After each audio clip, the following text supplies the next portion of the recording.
Bonjour, bienvenue dans Géopolitis.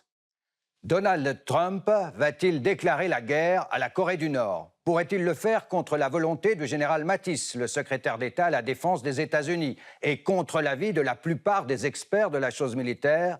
Tous prédisent une hécatombe de victimes en cas de déflagration dans la péninsule de Corée. L'homme fusée Kim est en mission suicide pour lui-même et son régime. Les États-Unis sont forts et patients, mais si nous sommes forcés de nous défendre ou de défendre nos alliés, nous n'aurons pas d'autre choix que de détruire totalement la Corée du Nord. Entre les dirigeants nord-coréens convaincus que seule la maîtrise de la bombe nucléaire peut assurer la survie de leur régime et Donald Trump, qui les menace de dévastation, y a-t-il encore un espace pour la diplomatie? En tout cas, jamais depuis la crise des missiles de Cuba en 1962, le risque d'une déflagration nucléaire n'avait semblé aussi grand.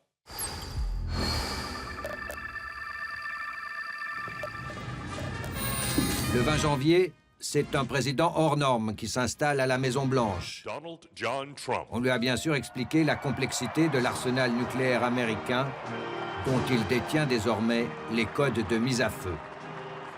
3 semaines avant cette prise de fonction, le premier jour de l'an, Kim Jong-un, le dirigeant nord-coréen, s'était félicité de mettre la dernière main à des missiles qui seraient capables d'atteindre le territoire des États-Unis. Cela n'arrivera pas, avait instantanément riposté Trump dans un tweet vengeur. C'étaient les premières escarmouches dans cette escalade qui n'a cessé de s'amplifier et qui fait craindre au monde une déflagration nucléaire dans la péninsule de Corée.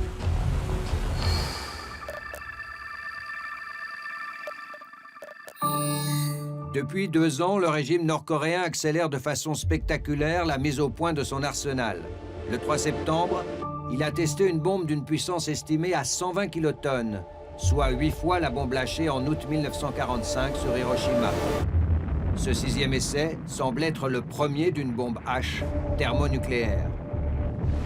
2 autres essais de bien moindre puissance avaient été réalisés en septembre et en janvier de l'année dernière. Parallèlement, la Corée du Nord multiplie ses essais de missiles balistiques, pas moins d'une vingtaine depuis le début 2016, qui à chaque fois illumine de joie la présentatrice du téléjournal nord-coréen.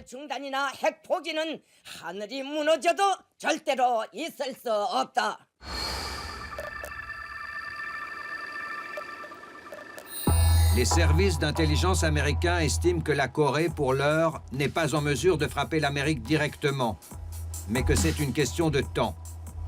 On ne peut laisser Pyongyang développer ses capacités de frapper le territoire national, soulignait récemment le secrétaire à la Maison-Blanche, John Kelly. Et de conclure, il faut espérer que la diplomatie fonctionne. Donald Trump, lui, n'y croit pas ou fait semblant de ne pas y croire. Un tweet lâché le 9 octobre disait ceci: « Notre pays a négocié en vain avec la Corée du Nord durant 25 ans en dépensant des milliards pour ne rien obtenir. La politique ne marche pas. » Comme si le président des États-Unis voulait, en moins de 140 signes, préparer son opinion publique à la guerre. Bonjour David Sylvian. Bonjour. Vous êtes professeur à l'Institut des études internationales et du développement à Genève, américain d'origine, et puis plutôt pas partisan de Donald Trump, on va le dire. Je vous pose la question que tout le monde se pose. Est-ce qu'il pourrait déclarer la guerre à la Corée du Nord? Non, je crois que non. Il n'a pas vraiment les moyens organisationnels et il est également contrecarré par pas mal de ses propres secrétaires, etc. Vous êtes en train de me dire que le président des États-Unis n'a pas autant de pouvoir qu'on le pense? Je vous explique. N'importe quel président, comme n'importe quel chancelier, n'importe quel premier ministre, etc., devrait passer ses souhaits à travers les organisations. Et Trump, comme n'importe quel président, devrait trouver les gens à rédiger ses souhaits de façon vraiment concrète et précise. Jusqu'ici, il n'a rien fait à propos de cela. Et donc, si, par exemple, on regarde la Corée, la situation là-bas, on ne voit pas toutes les organisations, toutes les actions typiques d'une organisation, par exemple, comme le département de la Défense, qui se prêterait d'entrer en guerre. Donc, jusqu'ici, on est un peu plus sûr.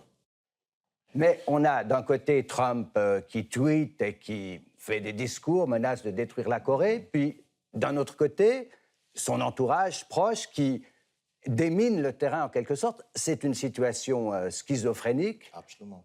Mais c'est inquiétant, on parle quand même de la première puissance du monde. C'est inquiétant parce que d'une part, ça veut dire qu'il y a effectivement un type d'autoguidage des organisations et il n'y a pas quelqu'un qui vraiment se dirige, qui dirige tout ça.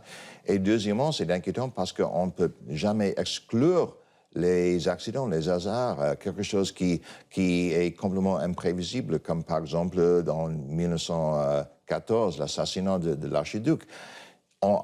Avec un accident comme cela, un incident, on pourrait avoir des catastrophes. Mais jusqu'ici, pour les choses, disons, moyennes et normales, dans ce cas-là, on est protégé pour l'instant. Alors, avant d'aller plus loin, on va parler de l'Iran, on va parler de l'accord sur le climat. Je propose une compilation des activités de Donald Trump sur la scène internationale. C'est la rubrique ZAP de Géopolitis. Oubliez ses propos injurieux prononcés avant son élection, comme dans ce tweet posté en 2014. Les Saoudiens, ce n'est que de l'esbrouf, ce sont des tyrans, des lâches. Ils ont l'argent, mais pas le courage. Nous ne sommes pas ici pour dire aux autres comment vivre, que faire, qui être, qui prier. Au contraire, nous sommes ici pour offrir un partenariat. Un partenariat concrétisé par la signature de contrats d'armement pour un montant astronomique de 110 milliards de dollars.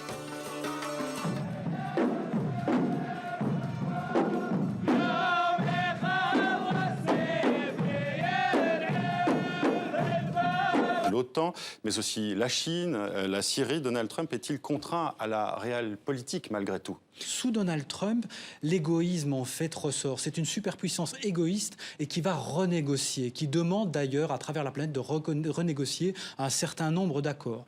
Le gouvernement iranien cache une dictature corrompue derrière le masque d'une démocratie. L'accord sur le nucléaire iranien était l'un des accords les plus inégaux que les États-Unis aient jamais signés.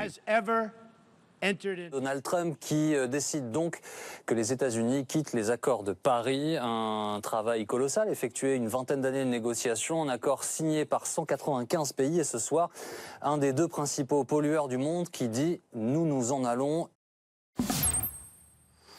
Alors, dans un même panier, Donald Trump nous a mis depuis 10 mois le retrait de l'accord de Paris sur le climat, la dénonciation de l'accord nucléaire avec l'Iran, le retrait de l'accord transpacifique, le retrait de l'UNESCO, une nouvelle amitié avec l'Arabie saoudite.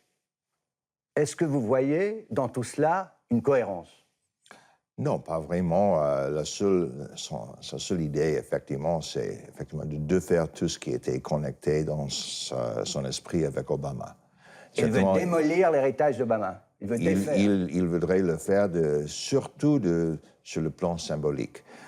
Je crois qu'encore une fois, en ce qui concerne les choses concrètes, les politiques de façon détaillée, c'est pas du tout son métier, il s'en fiche complètement de tout cela, et donc il voudrait, pour gagner, entre guillemets, un de ses mots favoris, il voudrait simplement que ça soit étiqueté, ok, il a défait ce qu'avait fait Obama, basta, ça lui serait suffisant. Et donc, pour lui, c'est pas forcément vraiment de renégocier certains des accords, comme par exemple l'ALENA, etc., même s'il est en train de le faire, c'est plutôt de dire, OK, moi, j'ai refait. Et c'est ce qu'il cherche, une victoire symbolique. Mais d'autre part, par exemple, pour l'amitié avec l'Arabie saoudite, ça, c'est une politique américaine qui date depuis les années 40. Il renoue en quelque sorte avec l'époque de Bush. Il n'y avait pas un seul président qui avait vraiment questionné tout cela, ça, depuis Franklin Roosevelt.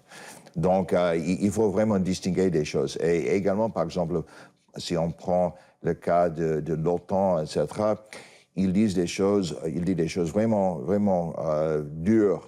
Mais en même temps, concrètement, c'est un peu plus difficile. Ça ne veut pas dire que ces mots n'ont pas une incidence. Ils ont une incidence, mais l'incidence, c'est plutôt symbolique, c'est plutôt l'encouragement d'autres forces. Ça ne gêne pas forcément au jour par jour, donc la coordination, disons, quotidienne. Donc vous diriez, Trump n'a pas de véritable vision. Vous avez dit, il est paresseux tout à l'heure. Il est complètement paresseux. Il refuse, par exemple, à lire les mémorandums qui sont plus d'une demi-page. Et il est toujours surpris à découvrir, entre guillemets, les choses que tout le monde le savait depuis des décennies et des décennies. Donc, pour quelqu'un comme cela, il n'a pas simplement la possibilité de mettre en œuvre tout ce qu'il voudrait faire. Même les gens qu'il a nommés à la tête de certains ministères, eux, ils sont tellement hors des normes, etc., qu'ils rencontrent de la difficulté même à faire suivre leurs consignes par leurs propres employés. Alors l'Iran, on va en parler quand même. Trump refuse de prolonger l'accord, en quelque sorte. Qu'est-ce qui va se passer maintenant du point de vue interne aux États-Unis? Well, disons, tout d'abord, c'est un peu un jeu de passe-passe. Parce que, d'une part, Trump a dit cela, il a insisté depuis des mois à déchirer l'accord. Jusqu'ici, ses conseillers l'avaient dissuadé de le faire. Maintenant, il va le faire, mais sur le plan juridique américain, maintenant, c'est la décision du Congrès. Si le Congrès décide à mettre en œuvre des sanctions plus dures, il peut le faire et ça serait vraiment très dangereux. Mais tous les signes jusqu'ici indiquent que la grande plupart des républicains dans le Congrès, surtout dans le Sénat, ont bien compris que ce n'est pas du tout dans l'intérêt des États-Unis à défaire tout cela. Donc je crois qu'encore une fois, Trump avait gagné dans son propre esprit parce qu'il a fait des choses contre Obama et d'autre part, les choses vont continuer comme ils étaient dans le passé. Il proclame une Amérique plus forte, America First.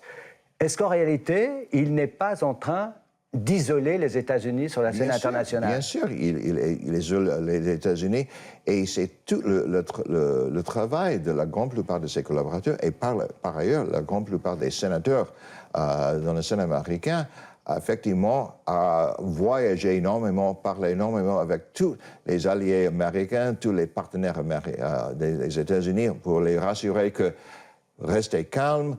D'une part, les choses ne vont pas changer concrètement sur le terrain et deuxièmement, il y aurait bien sûr un après-Trump. C'est ma dernière question. Si vous deviez donner un conseil à M. Macron, à Mme Merkel, comment faut-il faire pour avoir une influence sur Donald Trump, ce président insaisissable, imprévisible?